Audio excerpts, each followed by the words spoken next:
Hey everybody, it is Professor Parrish, and we are on Module 15 of English 109. So I hope you guys are having a good Easter. Happy Easter if you celebrate.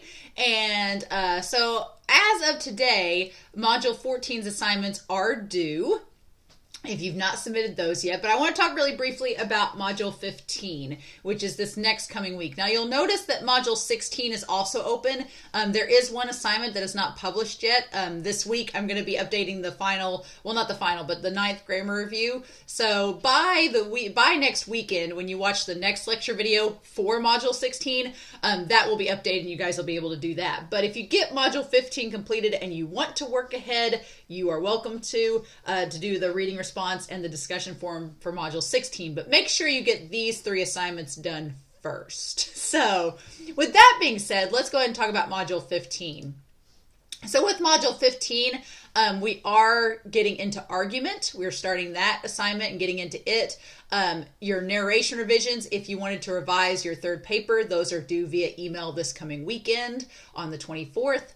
So make sure that you have those revisions done if you want to revise paper 3. And then we have our assignment. So I wanted to also give you this example of a argument paper, just so that you have like an example of a really good one. So this student created this. Let me pull it up here. It's downloading, of course. But as you can see here, this was for a class way back in 2008. So it's from a while back.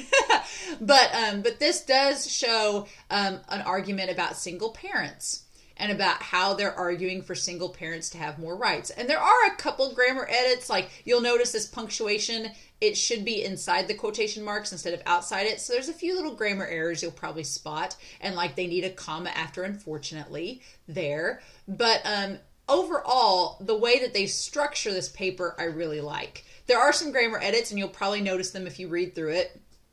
But I like the structure of it. I like their research. They have like enough content here. The one thing I wish they would have added would be the works cited page in the in-text citations.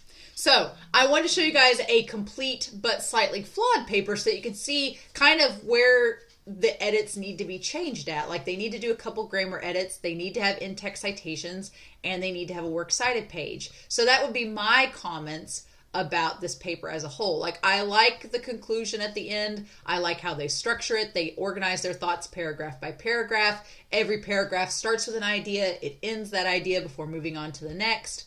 And it just has a good introduction, and it's just a nicely structured paper, but it's flawed. It's not perfect.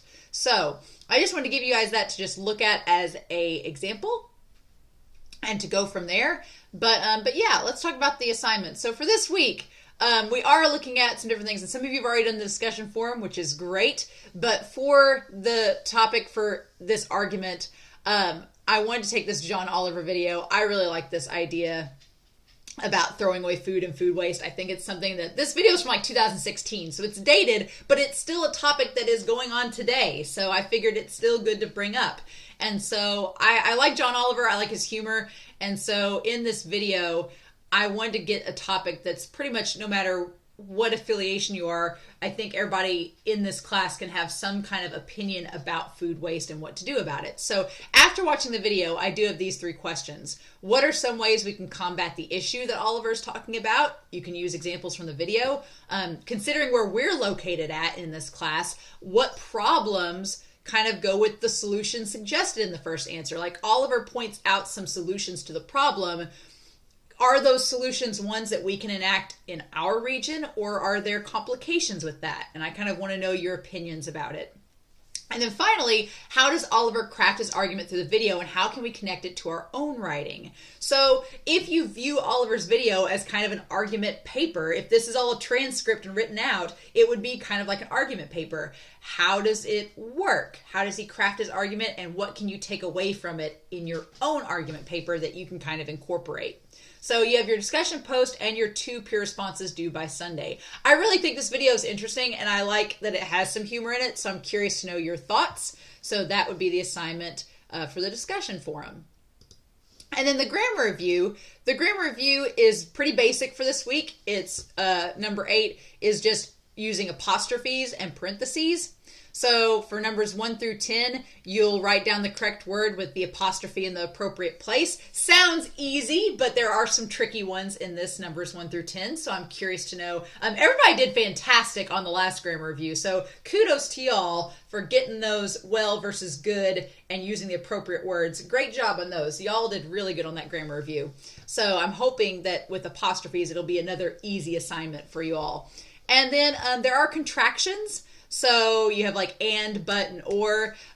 You're going to write down, and then you have words like can't. That's conjunctions. Contractions, you have words like can't, isn't, shouldn't. So you're going to write down the appropriate contraction for the questions 1 through 5. Now, question number 1 is done for you, so that should be an easy one. Nobody should get that one wrong. You still got to write it out, but it's going to be a freebie. They give you that answer in the book, so that should be a very easy answer there. But numbers 2 through 5, you'll have 2 each that you'll write down for that one, 2 contractions each. And that's grammar review number 8. Pretty straightforward. We only have 2 left of these after this week, so we'll be rounding up grammar towards the end of the semester.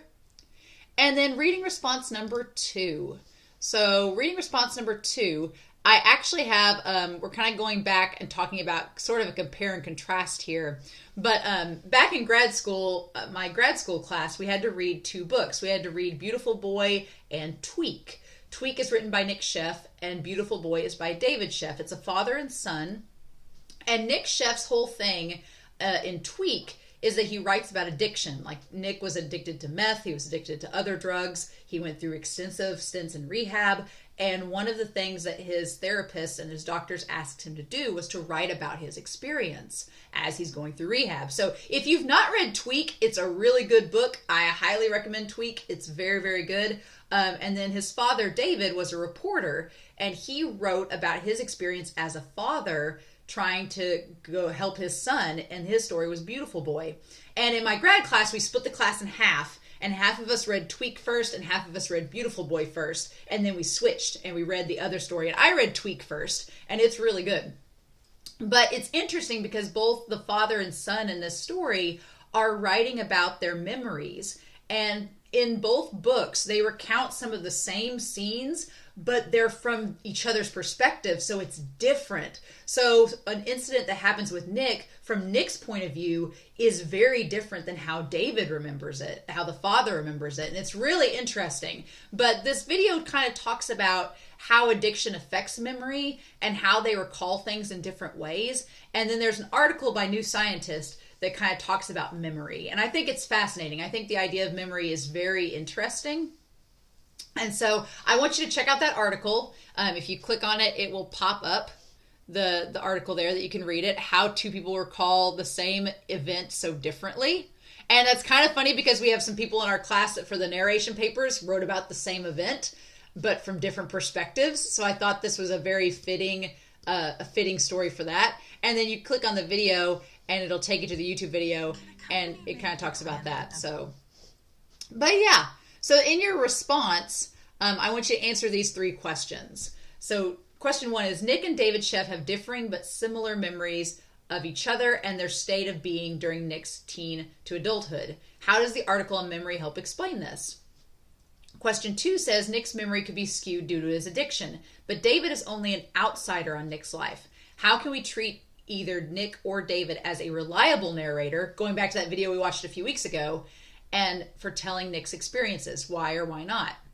And how does the idea of narration help us to understand how we as individuals can have differing views on the same situation or memory? So we're kind of connecting back to the idea of unreliable and reliable narrators, to narration, to memory, and how we can create, how if an event happens to everybody in a classroom, each person may have a different perspective about that memory.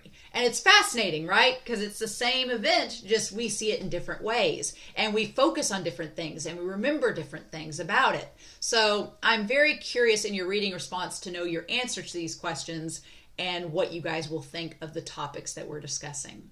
So it should be a pretty fun reading response. Should be interesting. I'm excited to see what you all end up talking about. But those are the assignments for this week: the grammar review, the discussion forum, and the reading response. I'm curious to know, and then as we move forward, I'll be reading your narration papers and giving you guys feedback on those. So I do want to say that the narrations are due by Sunday. I may give you all an extension on that because I'll just be reading your narration papers this week. So actually, if you want to submit by Sunday the revisions, you can. But if you want an extra week, that is fine. I'll give you guys an extra week on that too. And I'll note that in Module 16 that if you still want to revise that final narration paper draft, you can.